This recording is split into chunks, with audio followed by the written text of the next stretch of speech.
Bon après-midi, mesdames et messieurs, et bienvenue au webinaire d'aujourd'hui. Je vous rappelle que cette téléconférence est enregistrée. À ce stade, les participants sont en mode écoute seulement. Pour ceux d'entre vous qui êtes au téléphone et qui avaient besoin de l'aide d'un téléphoniste pendant l'appel, veuillez appuyer sur étoile 0. Les participants sur l'Internet qui ont besoin de soutien doivent se servir de la fonction de dialogue affichée à l'écran. Je cède à présent la parole à votre animatrice, Rose Lemay, directrice Santé des Autochtones et du Nord. Madame Lemay. Bonjour et bienvenue au webinaire d'aujourd'hui sur les équipes de mieux-être mental pour les collectivités autochtones. Ceci fait partie du cheminement d'apprentissage recommandé par la FCASS sur la santé des Autochtones.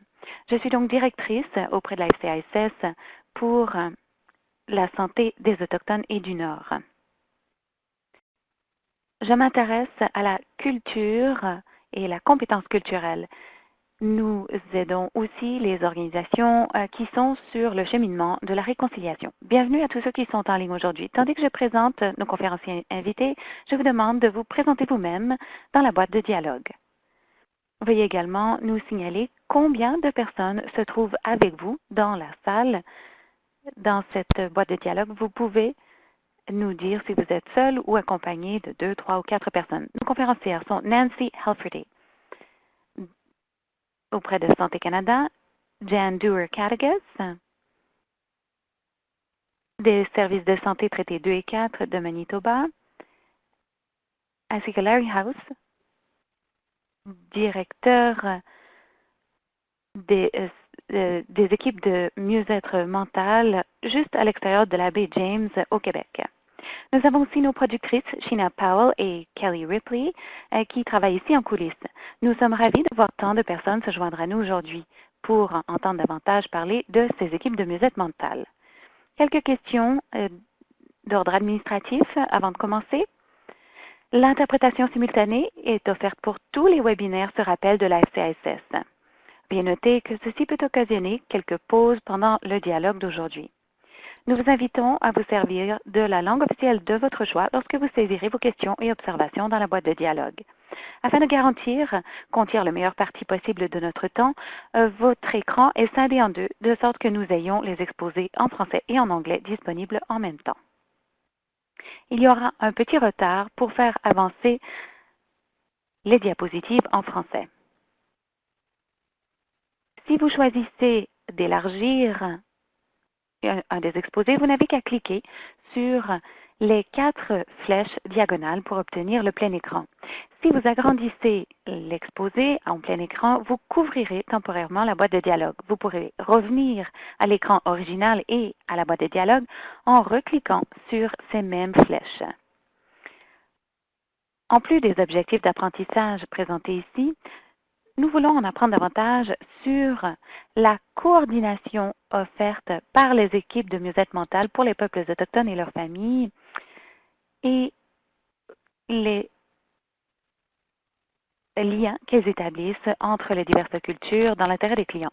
Je vous rappelle que vous êtes invités à saisir vos questions et vos observations dans la langue officielle de votre choix dans la boîte de dialogue en bas à droite de l'écran. Nous ferons de notre mieux pour répondre à ces questions au fur et à mesure, mais nous avons aussi prévu une période de questions interactives pour que vous puissiez poser toutes vos questions à nos conférenciers. Si nous ne pouvons répondre à votre question aujourd'hui, nous tâcherons d'y répondre par courriel après ce webinaire et vous pouvez évidemment faire un suivi avec nous également. Alors, je passe à notre première conférencière, Nancy de Health Canada, Santé Canada. Nancy travaille en santé mentale auprès des Premières Nations depuis 7 ans. Elle travaille avec les équipes de mieux-être en santé mentale depuis qu'elle a commencé en poste à la direction générale de la santé des Premières Nations des Inuits. Nancy a passé toute sa vie à Ottawa et elle s'occupe à l'heure actuelle de sa jeune fille de 3 ans en plus de son travail à temps complet. Allez-y, Nancy. Merci, Rose. Bonjour à tous. Merci de cette occasion de présenter ce que j'ai à dire sur les équipes de mieux-être mental, EMM. Alors, l'objectif de cet exposé, je vais vous donner un peu de contexte sur les équipes, le concept, la vision et le but. On parlera un peu de la gouvernance, de la composition et des services prodigués par les équipes, et on parlera un peu des enseignements tirés et des constatations d'évaluation ainsi que des histoires de réussite jusqu'à présent. Alors, les équipes ont eu 3 volets de financement. On a commencé par du financement en 2007 par l'entremise de la stratégie nationale antidrogue du gouvernement du Canada. Donc, ça a été pour financer ce qu'on appellera l'équipe pilote. 8 équipes ont été financées, 3 dans l'Atlantique, une au Québec, une en Ontario, une au Manitoba, une en Saskatchewan et une en Colombie-Britannique. Ensuite, un deuxième volet de financement est intervenu en 2013. Nous avons financé 4 nouvelles équipes et donc à ce stade, on avait une couverture pour tout le pays grâce à ces 4 équipes additionnelles.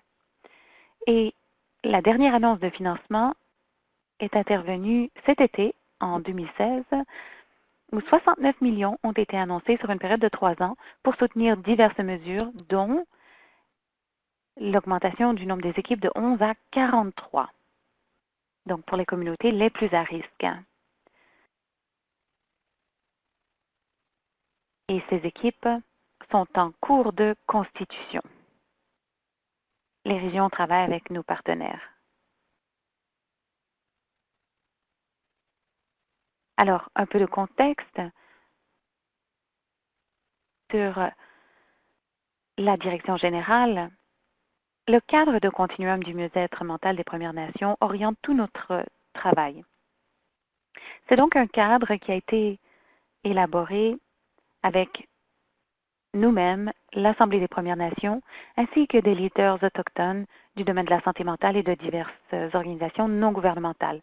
Le cadre est une vision partagée sur le mieux-être mental des Premières Nations, et il s'agit d'un engagement national et régional. Les équipes sont très alignées sur cette vision, la vision du cadre, et d'ailleurs, ces équipes sont citées en exemple de ce cadre.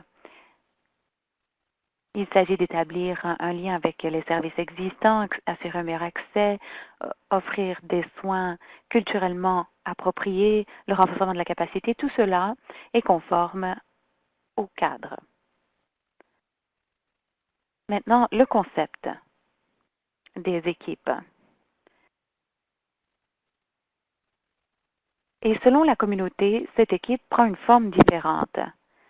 Mais le modèle de base concerne une approche pluridisciplinaire qui est fondée sur une approche client. Les services sont définis et dirigés par les communautés. Ils comprennent des services de santé mentale et de toxicomanie, mais aussi des services cliniques traditionnels, culturels et occidentaux. Il s'agit d'une continuité de soins, des services de la prévention jusqu'aux après-soins. Et d'ailleurs, les équipes soutiennent aussi les principes de développement communautaire et une approche intégrée de prestation de services multisectoriels et à plusieurs paliers. Quelques renseignements sur la vision derrière ces équipes, soutenir les efforts existants pour faire face aux problèmes de santé mentale et de toxicomanie en améliorant l'accès aux services et en comblant les écarts sur le plan de la continuité des soins et en continuant à augmenter la base de données probantes. D'ailleurs, je parlerai davantage de ces contributions dans un instant. Voici donc certains des objectifs de ces équipes de mieux-être mental. Les objectifs reproduisent ceux du modèle, comme accroître l'accès, accroître la mobilisation communautaire, accroître le soutien par les pairs et le soutien clinique, ainsi que la supervision. Donc, travailler en équipe, améliorer les résultats de traitement et améliorer la surveillance. Voici une illustration du modèle à présent. Vous avez la personne et sa famille au centre et l'équipe qui fournit une approche communautaire, clinique et culturelle aux soins. On nous pose souvent des questions sur la gouvernance de l'équipe. Alors, voici quelques renseignements Pour la plupart des cas, les équipes sont dirigées par un comité directeur composé de directeurs de la santé et ou de représentants des communautés participantes, d'un aîné, d'un chef et d'un conseil. Par exemple, vous avez l'équipe de Nunavut qui est administrée par le gouvernement. Dans la région du Nord, l'équipe est gérée par le service de justice de Première Nation et de Kwanlindan. La création de ces équipes dépend de l'importance de la mobilisation communautaire. Par exemple, en Ontario, une des grandes équipes a desservi entre 9 et 11 communautés à la fois, mais donc elle a une résolution du chef et du conseil pour chacune des communautés participantes.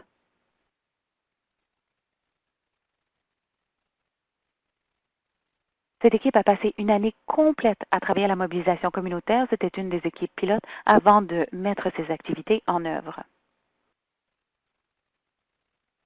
Alors voici quelques renseignements sur la composition et les services des équipes. Alors toutes les équipes sont composées différemment et offrent des services différents. Donc cela dépend des besoins de la communauté. Et comme je le disais un peu plus tôt, il s'agit de soins adaptés à la culture. Ça peut être des services cliniques directs, des soins tenant compte des traumatismes, des traitements axés sur la terre, une intervention et un dépistage précoce, des soins prodigués après une intervention et la coordination des soins avec les services provinciaux et territoriaux. Alors, chaque équipe est constituée, non, pardon, dessert un certain nombre de communautés et comprend divers professionnels. Donc, vous en avez quelques exemples ici, psychologues cliniciens, psychiatres, travailleurs sociaux, mais aussi des aînés, des conseillers spirituels. On a même eu un ergothérapeute. Donc, c'est très, très varié selon l'emplacement de l'équipe. Et aussi, les équipes visent 2 à 10 communautés qu'elles desservent. Donc, ça varie énormément d'une équipe à l'autre, combien de communautés elles desservent.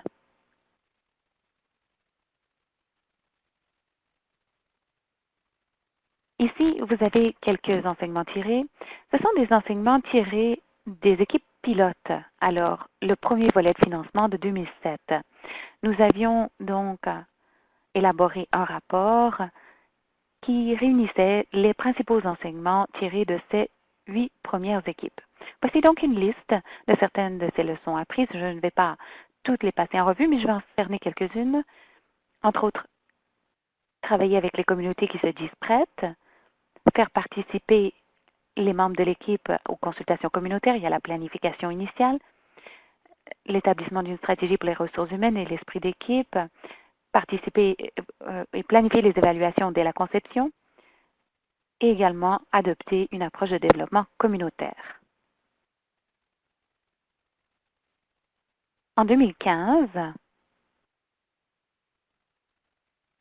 on a fait une évaluation groupée.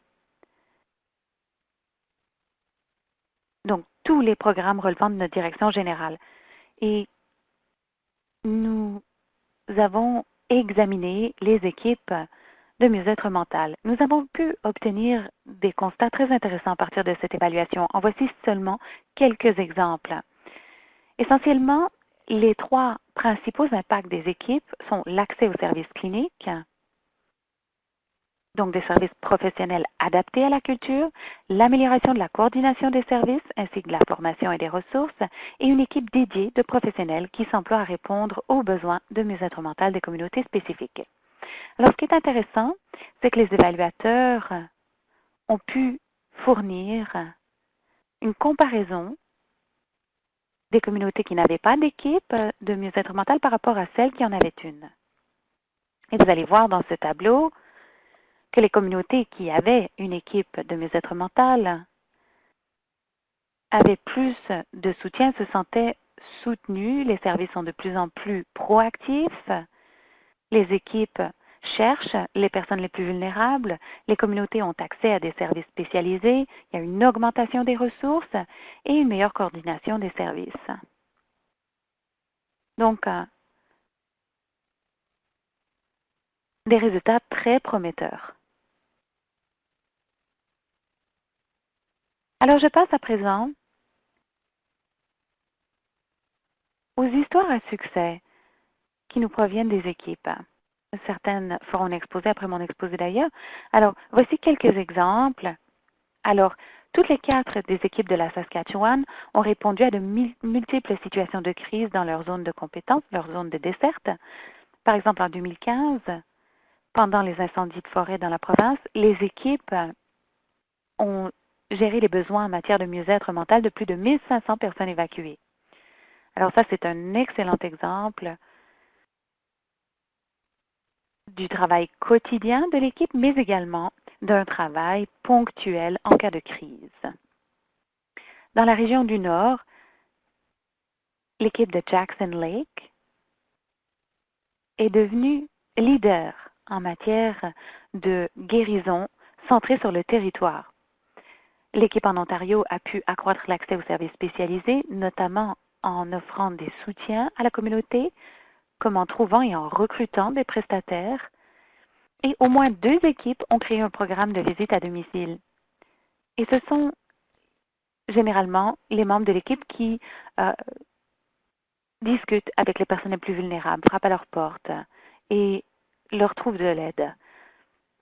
Par ailleurs, la majorité des équipes communiquent régulièrement avec des représentants des gouvernements provinciaux et fédéraux et fédérales.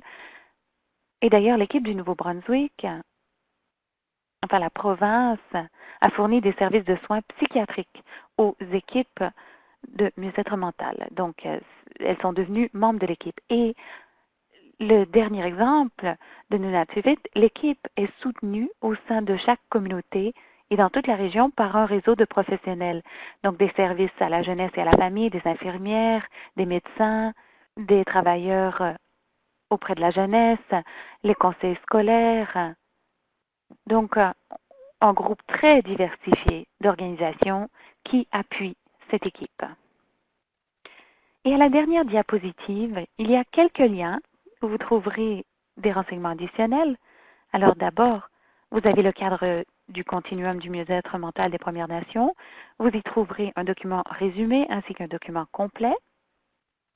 Et ça se trouve sur le site de la Thunderbird Partnership Foundation. Et l'autre document sont les principaux enseignements tirés des 8 projets pilotes dont j'ai parlé. Donc, celle que j'ai présentée très rapidement. Le rapport complet est disponible en ligne également sur le site web du gouvernement du Canada. Alors voilà, c'était tout pour mon exposé. Je m'interromprai ici. Et s'il y a des questions, on pourra y répondre. Rose, merci Nancy et merci de nous parler des réussites que vous avez. C'est très important pour nous de présenter les réussites de ce genre de travail, surtout le travail des équipes de mieux-être mental. Nous allons tout de suite passer à la prochaine conférencière, car nous voulons couvrir beaucoup de contenu. Mais avant de commencer, il faudrait que Larry appelle. Il s'agit de dire à la téléphoniste que vous êtes conférencier. Alors, je passe à notre prochaine conférencière, Jan Work-Calgas, qui est coordonnatrice des soins pour les territoires des traités 2 et 4 au Manitoba.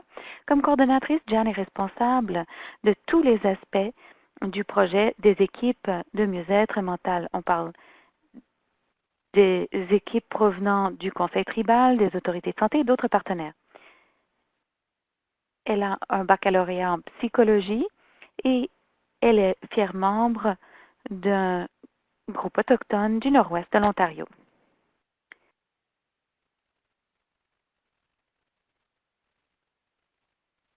Bonjour. Je voulais vous remercier de cette occasion de présenter mon exposé et bienvenue à tous ceux qui sont en ligne. Nous allons maintenant présenter notre portion de l'exposé. Alors, quelques renseignements sur West Treaty Health Services.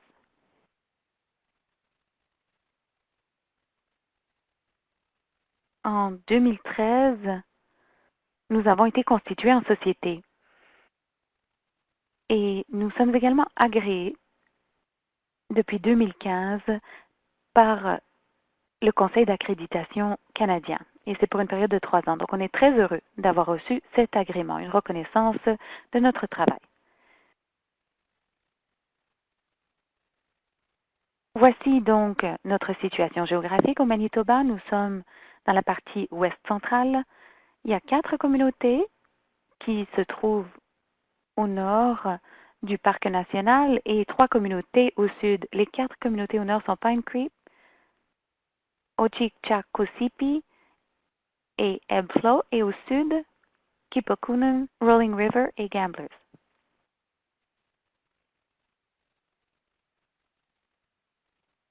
Notre équipe s'appelle Anishinaabe Mekina Mina Awin, qu'on appelle AMA. Cela signifie bonne santé. Et nous avons commencé à l'automne 2009 par l'entremise d'un premier appel de proposition de la Direction générale de la santé des Premières Nations et des Inuits. Voici ce que nous avons identifié comme objectif. Évidemment, on voulait accroître l'accès aux services, entre autres les interventions de proximité, l'évaluation, le traitement, mais on voulait aussi accroître la mobilisation communautaire en matière de mieux-être mental. Et on le fait par divers moyens, dans lesquels j'entrerai dans un instant, mais aussi augmenter les soutiens cliniques par les pairs, la supervision. Et l'objectif est de prévenir le surmenage chez les travailleurs, améliorer les résultats de traitement, améliorer la surveillance également, ainsi que l'abus de substances. C'est, si vous voulez, les premiers soins en santé mentale. Offrir des premiers soins en santé mentale à la fois aux équipes communautaires, mais aux équipes, aux membres de la communauté. Mais il s'agit aussi de former les prestataires convenablement.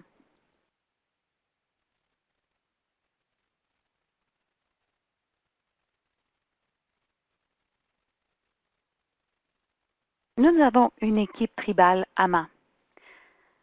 Il s'agit d'une équipe conseil qui soutient l'équipe à proprement parler. Il s'agit d'une équipe multidisciplinaire. Nous avons environ 8 à 10 personnes dans l'équipe provenant de diverses organisations comme Perry Mountain Health et d'autres organisations professionnelles.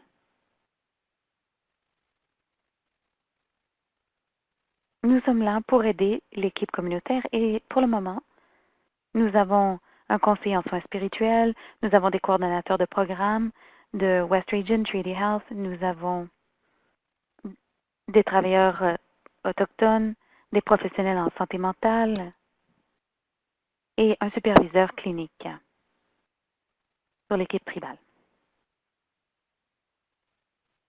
Pour l'équipe, les équipes communautaires, elles ont été créées en 2010.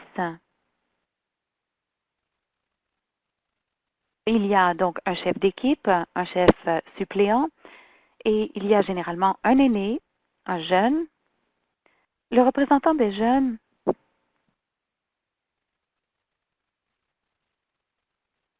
n'est pas aussi fréquent que l'aîné, mais la majorité des équipes ont un aîné. Et cependant, on veut augmenter la représentation des jeunes aussi, les jeunes étant 18 ans et plus. Et d'autres travailleurs de première ligne qui travaillent dans les centres, au centre de santé. Ce n'est pas limité au centre de santé. On encourage d'autres gens dans la communauté, comme ceux qui travaillent en éducation ou au bureau du conseil de bande, etc. Nous avons une approche pluridisciplinaire, cela comprend la famille. On essaie d'être défini, impulsé par la communauté, respectueux de la culture et on veut certainement renforcer la collaboration entre la communauté et les prestataires externes de services. On le voit, cela se produit. On a des réunions à venir entre nous-mêmes, c'est-à-dire le projet d'équipe de mieux-être mental et la communauté ainsi que l'autorité régionale de la santé. Donc, c'est très positif. Les services sont de la prévention jusqu'aux soins après une intervention. On encourage le soutien familial, communautaire et une approche de gestion de cas.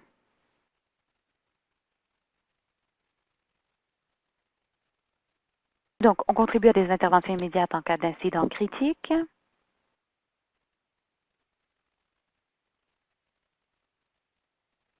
On vient en réaction, bon, c'est-à-dire qu'on fait appel à nous, nous demande de venir, et on aide dans toute la mesure où on le peut. Et on participe à des powwows, des réunions de jeunes, des foires à l'école, des foires de santé. Pour la formation, on a déjà offert des premiers soins en santé mentale dans le passé. On a aussi du personnel dans l'Ouest qui sont formés pour offrir cette formation en premiers soins en santé mentale. Donc, à l'heure actuelle, on cherche à offrir cette formation à plus de membres des équipes de santé mentale et aussi des gens dans la communauté qui n'ont pas reçu cette formation. Nous avons aussi une formation pour l'intervention de crise, par exemple. Comme coordonnatrice du programme, je participe à certains comités. Cela comprend le comité de promotion de Parkland Mental Health, le comité des troubles co-occurrents, le comité qui tâche d'éliminer l'exploitation sexuelle qu'on appelle CARE. Comme je fais partie de ces comités, je peux partager des renseignements, des progrès, des réussites, des défis avec d'autres organisations qui s'intéressent à la santé mentale.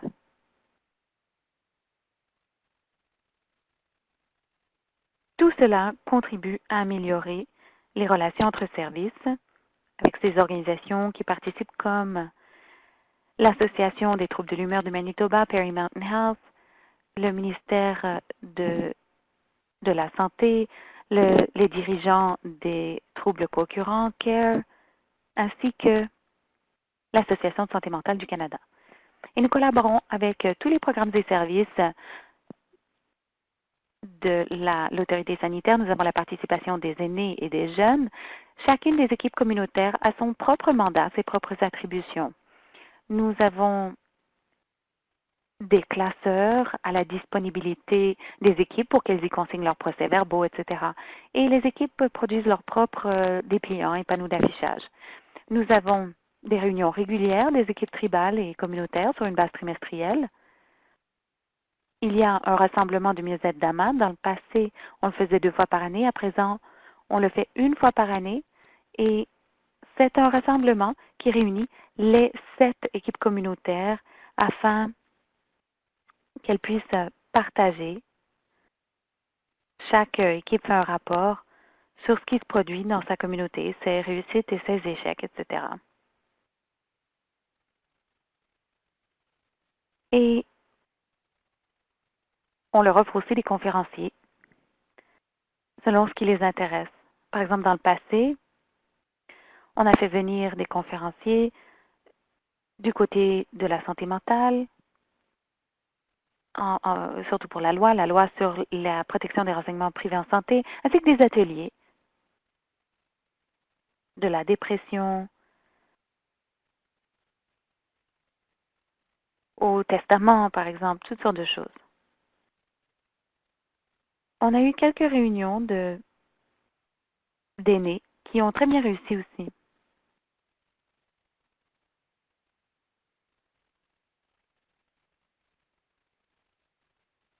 On l'a fait dans un complexe tout près du parc national, donc dans 2 endroits tout près du parc national. Et nous avons complété 2 évaluations, une en 2011, la deuxième en 2012. Nous faisons aussi des exposés dans des conférences, par exemple, l'Association des gestionnaires de santé chez les Autochtones, et nous sommes censés faire un exposé en novembre prochain à Vancouver à la même conférence. Alors, on s'en réjouit. Nos rassemblements de mieux-être, je vais rapidement passer ceci en revue parce que je l'ai déjà décrit.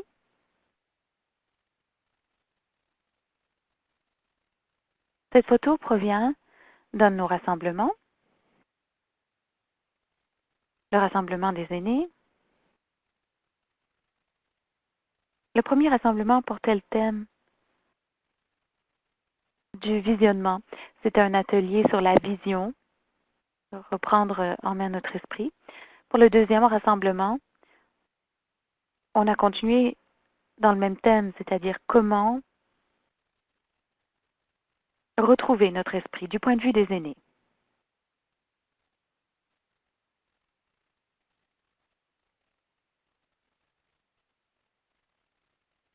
On insiste sur les services culturels. Il y a un conseiller culturel qui fournit du soutien culturel au programme pensionnat indien et il est également disponible pour l'équipe de mieux-être en santé mentale.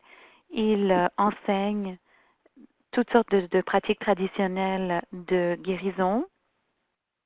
Évidemment, il est disponible pour les équipes communautaires, les équipes mobiles et individuellement, sur demande, et grâce à un processus d'aiguillage. Le conseiller spirituel donne aussi des ateliers, notamment de l'enseignement traditionnel. Il ouvre et termine les réunions. Il facilite des cercles et groupes de partage. Certaines de nos réussites, nous avons une excellente exécution de nos programmes. On a une bonne intervention en cas de crise. On a très bien réussi à maintenir nos partenariats et nos liens. Les membres des comités comprennent, bon, les 3 comités auxquels je participe moi-même, comme coordonnatrice pour l'Ouest. Et on a eu beaucoup de réussite du côté de la promotion de la santé mentale, la réduction des difficultés, la promotion de la sensibilisation et de la surveillance.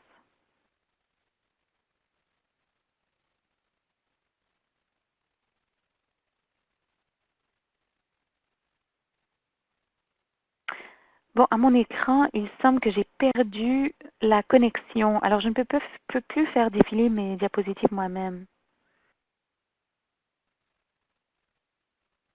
Rose Lemay, nous pouvons faire défiler les diapositives pour vous.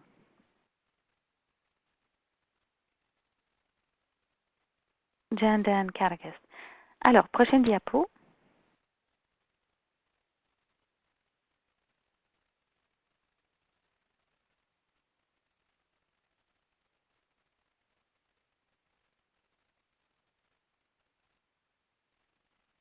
Nous y voilà donc. Alors, les défis. Évidemment, les gens qui sont membres des équipes sont très occupés. Et bon, je pense à moi-même, je siège à 3 comités et les membres de notre équipe font aussi partie de ce genre d'équipe. Les distances de voyage.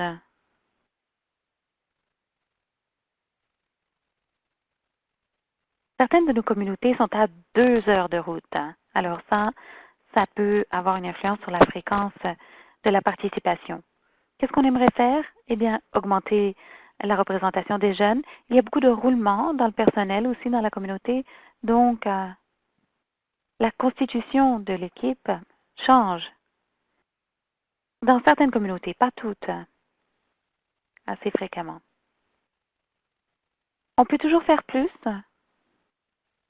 pour augmenter la sensibilité de l'équipe à la stigmatisation. La stigmatisation est toujours un problème. Évidemment, le financement est toujours un problème aussi.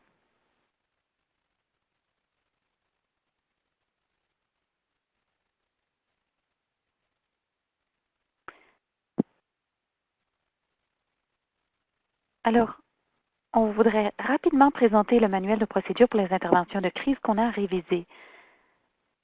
Ceci a commencé en 2002. À l'origine, ça a été produit par le Dr. John Elias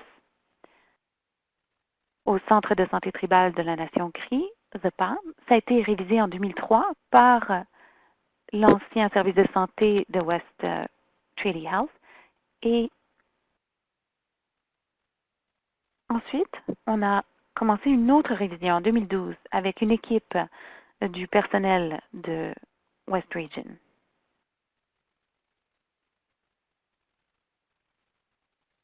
Les réunions ont commencé en 2013. Donc, le manuel de base était celui qui avait été produit en 2003. On l'utilise avec autorisation et évidemment, à partir de 2015, on a obtenu le droit d'auteur. L'objectif de ce manuel, nous avons reconnu qu'il fallait avoir un manuel de ce genre pour aider le personnel des équipes de mieux-être mental lorsqu'ils étaient devant une crise, en offrant des ressources à utiliser. Ce n'est pas censé remplacer le prestataire pour toute fonction que ce soit, toute politique ou procédure, comme un plan d'intervention en cas d'urgence et toute autre politique et procédures qui doivent être utilisées pour les catastrophes naturelles, les accidents ou les incidents. C'est structuré selon 12 sections, contexte, remerciements, objets, comment utiliser ce manuel, principes et rôles, gestion de crise, procédures et services de crise. La section principale du manuel est la section 7, procédure des services de crise, description étape par étape des mesures pour faire face aux divers types de crises. Ensuite, il y a une section sur le travail d'équipe et la communication, la confidentialité et la diffusion de l'information, la tenue des dossiers et formulaires, le suivi, et il y a aussi un répertoire des ressources existantes pour le Manitoba. Au sein de la section 7, procédure sur la gestion de crise, cela est scindé en diverses parties.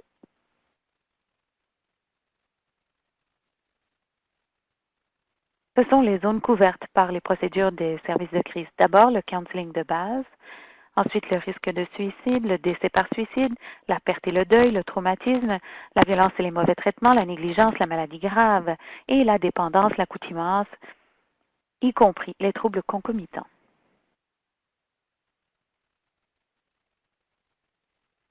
L'aperçu, eh bien, il y a toujours un contexte, des informations de base sur le type de crise. Il y a une appréciation, c'est-à-dire une liste de questions et d'outils essentiels qui permet d'avoir un tableau réaliste des détails importants de la crise. Et les objectifs immédiats, ceux qui doivent être poursuivis lorsqu'on intervient au niveau communautaire.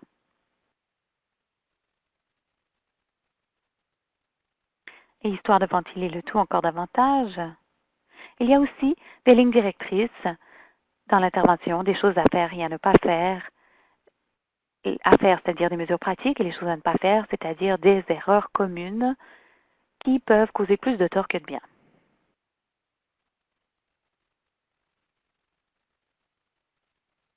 Ensuite, aiguillage, qui faut-il informer de cette crise et comment consigner ce qu'on apprend et où déposer le rapport. Ce manuel a été remis au personnel de West Region, aux équipes tribales, aux équipes communautaires, les directeurs des services de santé, les chefs et conseils, ainsi que les conseils d'administration.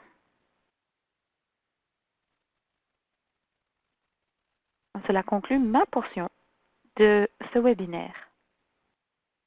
Rose Lemay, merci Jan. Je pense que vous avez beaucoup partagé et félicitations pour tout le travail que vous avez fait. J'ai une question à vous poser, Jan. J'espère que vous pourrez y répondre, Même si c'est dans la boîte de dialogue, je suis certaine que les gens voudront savoir s'ils peuvent avoir un exemplaire de votre manuel car il a l'air formidable. Mais nous allons rapidement passer, je regarde l'heure, euh, notre prochain conférencier est Larry House, membre de Chisasibi. Il défend l'intégration de la culture autochtone, de la connaissance autochtone dans la communauté. Il travaille à faire connaître la sagesse autochtone et l'appliquer à toutes les facettes de la vie communautaire.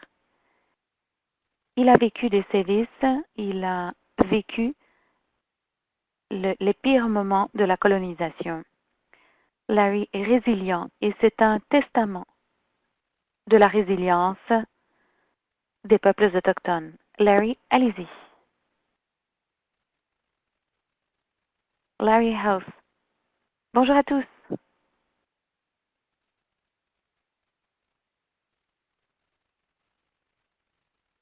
J'ai eu un petit problème. Il n'y avait pas de téléphone fixe dans la pièce où j'étais. Alors, j'ai dû me munir d'un téléphone cellulaire.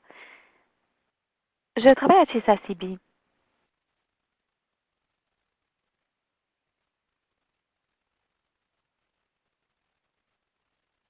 En 2008, on a décidé de créer des communautés. On a commencé le processus d'engagement à l'époque et on a eu une série de réunions communautaires. Le comité était constitué de diverses personnes, de divers établissements qui desservent la communauté. Et on m'a demandé de participer comme membre de ce comité. Donc, on s'est dit qu'il fallait aider les gens qui étaient dans le besoin. Alors, j'ai embauché des gens pour qu'ils documentent tout le processus. Et ça, c'est disponible sur notre site web, chisasibwellness.ca. Alors, je vais entrer dans cela. Je vais présenter notre modèle d'équipe de mieux-être mental. Notre équipe est fondée sur la sécurité, les soins optimaux, la santé globale et les déterminants sociaux de la santé. L'un dans l'autre, les principes sont reflétés dans le concept CRI de bien vivre. Une étude a été publiée il y a des années et on a donc trouvé une interprétation du concept CRI, ce qu'on a appelé bien vivre. J'ai posé la question un jour, comment dirait-on colonisation en CRI? Et j'ai eu toute une série de réponses en CRI. Et souvent, ça avait trait à l'état d'esprit, l'effet sur l'état d'esprit. Alors voilà, c'est avec quoi on travaille. Alors, bien vivre, ça signifie être en bonne santé. Savoir que l'univers vous donnera ce dont vous avez besoin pour que vous n'ayez besoin de rien, que vous soyez libre.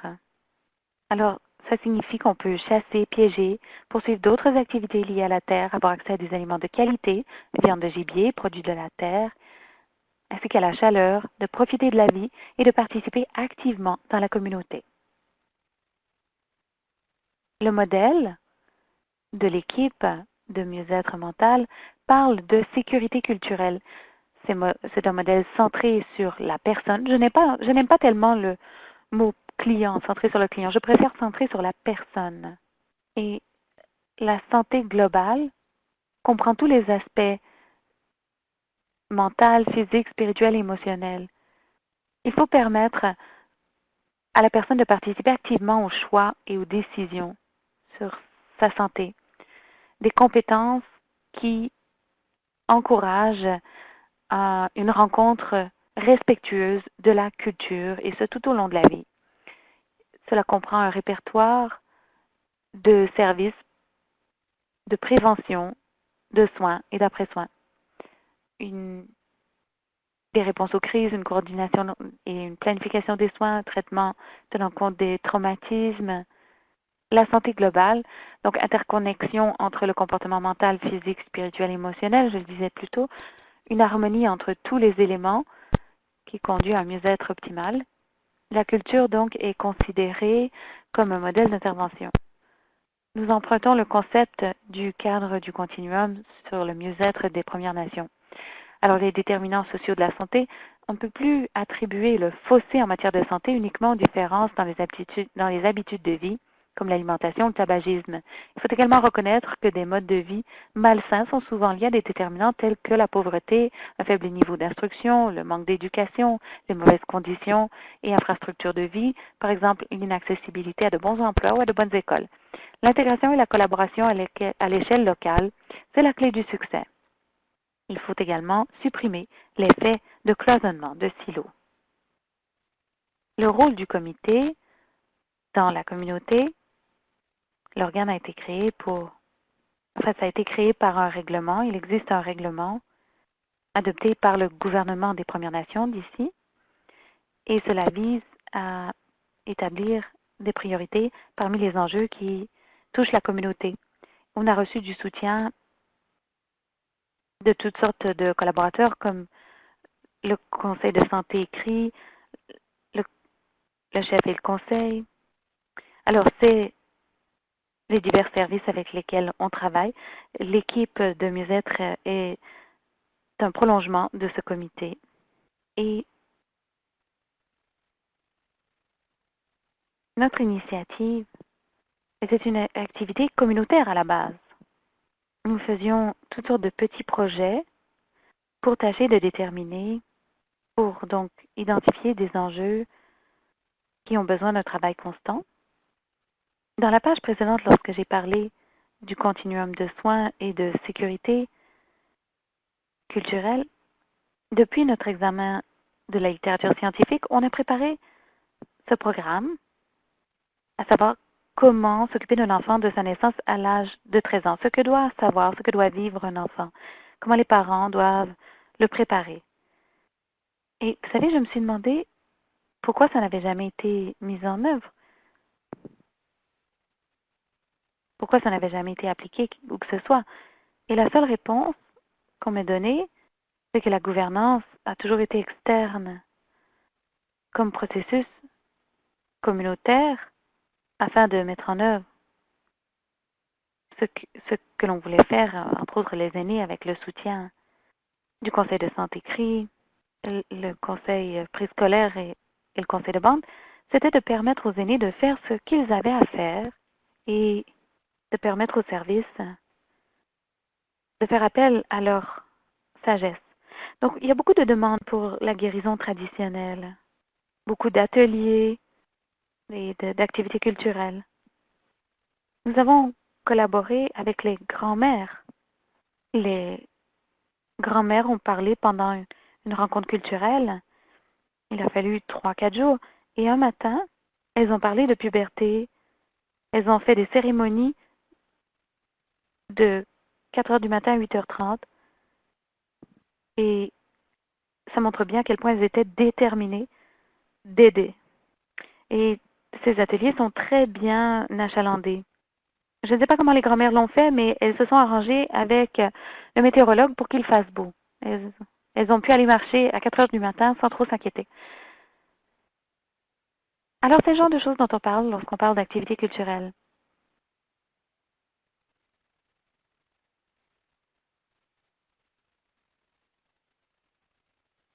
On essaie de créer une identité culturelle positive chez les jeunes, grâce, entre autres, à des programmes de guérison par le territoire. En plus de ça, on a constaté un besoin pour des interventions cliniques. Donc, on a pris la formation communautaire en toxicomanie.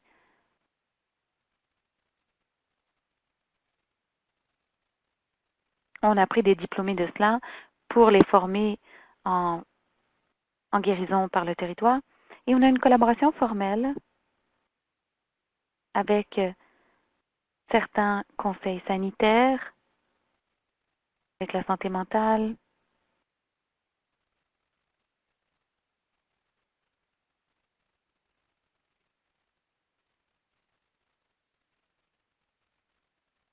On a un programme en cours de guérison par le territoire, axé sur la terre.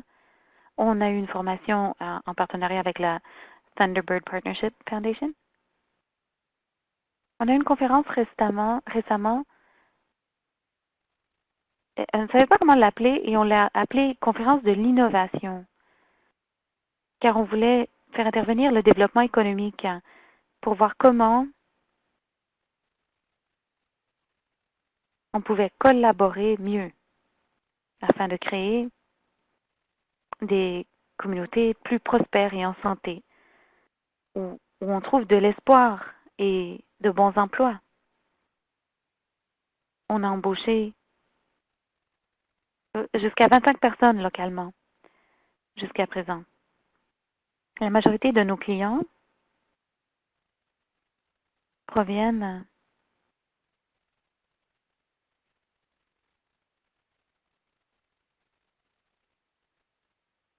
des services de justice.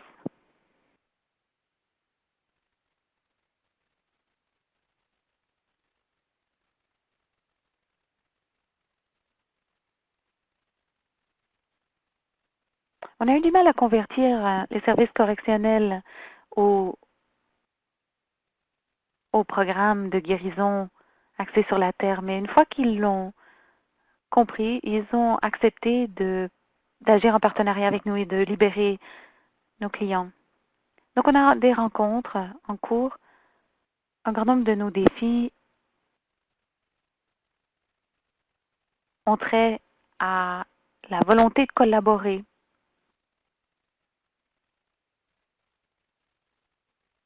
et la participation.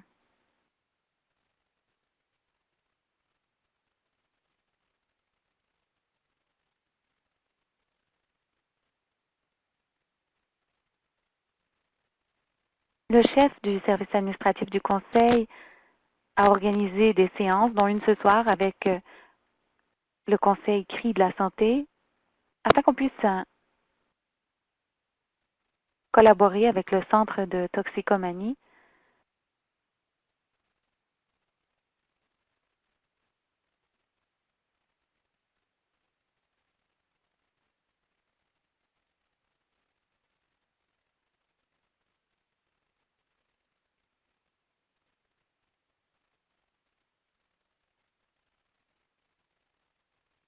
Alors, une bonne partie de notre travail dépend de la collaboration. L'intégration des services est toujours un gros problème. On a fait une demande de financement le mois dernier pour intégrer les services davantage.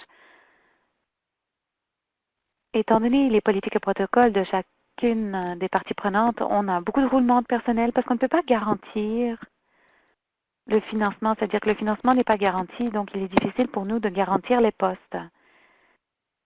Ce qui fait que les gens préfèrent chercher un emploi plus permanent. Après soin, le financement n'est pas permanent. On ne sait pas si, quand ce sera renouvelé. Gestion des données évaluation, on s'est demandé comment conserver les données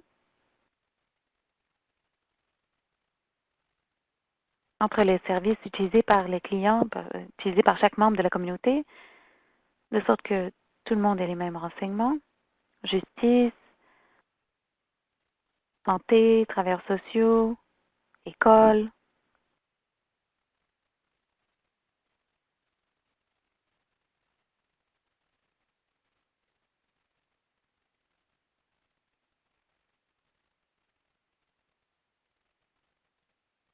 De sorte que tout le monde ait les mêmes renseignements. Notre orientation future vise à renforcer la collaboration future, les partenariats, avoir une autre conférence sur l'innovation.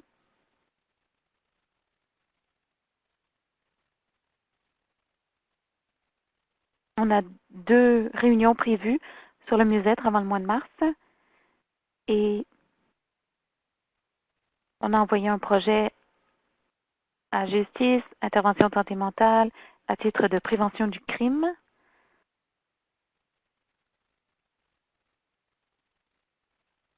On est en train de mettre en place un bureau où on pourra formaliser l'admission et l'aiguillage.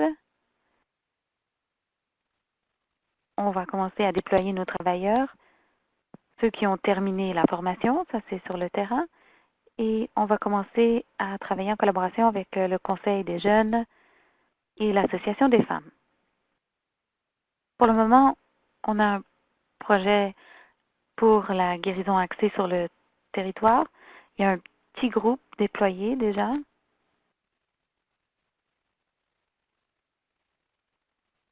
On veut faire davantage de formation sur la promotion, les après-soins. Essentiellement, donner un parfum autochtone au service.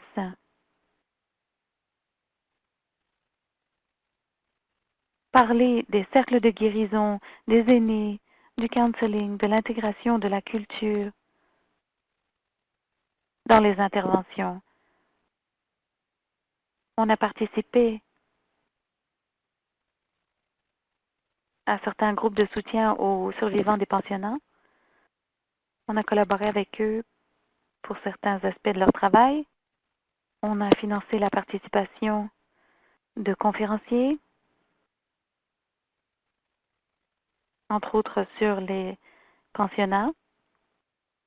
On a 600 survivants des pensionnats dans ma communauté seulement.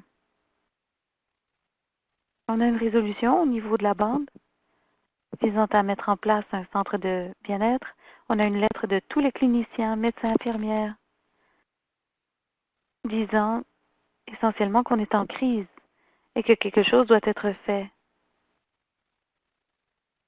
au niveau local.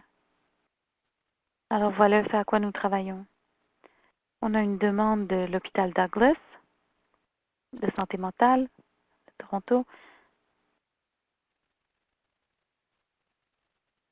afin que les jeunes puissent entrer en communication avec les aînés directement s'ils ont une crise psychotique, que ce soit suite à l'usage de drogue ou autre. Les aînés, lorsqu'ils travaillent avec des jeunes comme cela, généralement ont de bons résultats. On n'a pas de difficulté à travailler avec des gens qui veulent faire des évaluations quantitatives ou qualitatives avec les aînés. Et donc voilà, c'est avec qui on travaille. On a même des étudiants qui travaillent avec nous pour le moment. Et enfin, voici notre site web. Tous nos documents se trouvent sur ce site web, chesapeakewellness.ca. Vous n'avez qu'à les consulter à loisir. Lors de la réunion des grands-mères, les aînés ont parlé du début de la vie. La mère se préparait, même avant la conception. Et on faisait très attention à l'exposition de la mère, aux énergies auxquelles elle était exposée. Une grand-mère a dit lorsque l'enfant est né ou était né, il était né dans un domicile où les gens savaient comment s'occuper de lui. L'enfant savait qu'on l'aimerait. Je lisais un livre où il était question de traumatisme et du développement du cerveau. Et il faisait référence aux mêmes choses. Les aînés savent ces choses. Mais bon, les aînés sont sensibles à notre culture. Alors si on peut travailler en collaboration, je suis tout à fait d'accord.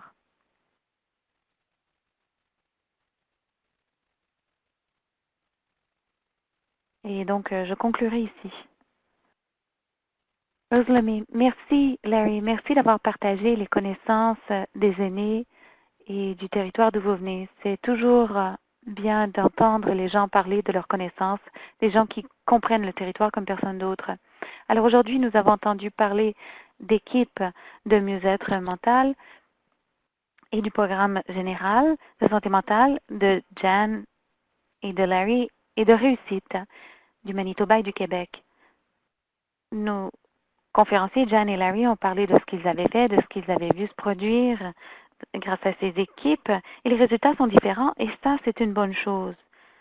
Le développement communautaire signifie que votre culture, vos connaissances, votre territoire doivent être au centre de vos activités, votre structure, votre leadership, et que vous mettiez en place les priorités qui vous correspondent le mieux. Je suis frappée, Larry et Jan, par la qualité du leadership que vous apportez à vos communautés. Merci. Je suis également frappée par l'importance de la culture sur la vie, le droit de passage de la vie et comment on se rappelle quelle est notre raison d'être, qu'est-ce qui nous donne espoir.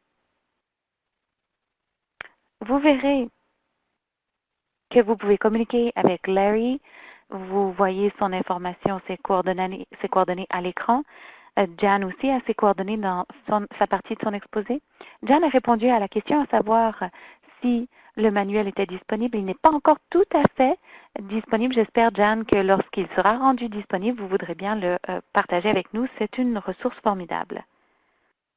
Sur ce, nous allons conclure ce webinaire. Merci beaucoup d'avoir été des nôtres. Je vais vous dire deux choses avant qu'on ne se laisse. D'abord, veuillez compléter ce sondage. Mais deuxièmement, je vais vous dire que le prochain événement concernera notre appartenance. Des 17 au 19 novembre, il y aura un forum national sur la prévention du suicide. Je vous invite donc à être des nôtres, au moins par les médias sociaux. Ce sera la première conversation nationale et internationale sur Twitter et Facebook. Vous voyez le lien. Nous sommes ici. Nous allons présenter cet événement vidéo en ligne, en direct, dans bien des cas. Nous vous invitons à consulter notre site Web et à vous inscrire au bulletin d'information de la FCASS pour avoir une liste complète des webinaires présentés par la FCASS. Merci encore de remplir ce sondage. Je souhaite remercier Nancy, Jan et Larry pour leurs excellents exposés et aussi Kelly et Sheena qui travaillent en coulisses ici pour veiller à ce que ce webinaire se produise. Et merci à vous qui avez participé à ce webinaire. Ceci conclut l'appel d'aujourd'hui. Passez une excellente journée et à bientôt.